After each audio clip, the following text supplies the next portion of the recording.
Hello everyone, welcome to week 5 for BCOM 3113, spring 2019. As usual, just here to update you and make sure we're all on the same page. Sorry I'm a few days later than normal here. Um, First off, we have Chapter 5 material continued this week. And this is real foundational stuff. So, we spent 2 weeks on this one chapter. And the reason being is obviously there's a lot of kind of writing components to it. This is a writing course after all. It is a business class, but it's also a writing course. And so, your identification of areas that you might struggle with, very important now, because the rest of the semester, the major assignments, you'll be graded on this type of thing. So, if you struggle with some of these areas, need extra help or explanation, please reach out to me. I want to help you as best I can.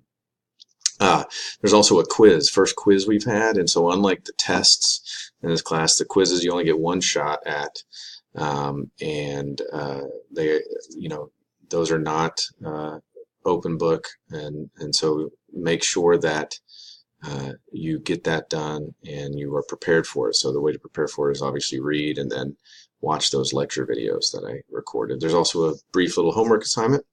And then finally, the grammar exercise is coming up. So make sure that you complete that if you have not, because that is an all or nothing deal. Very, very important. The group work, the graduate teaching assistant Austin and I are hard at work grading those in addition to finishing up the memos.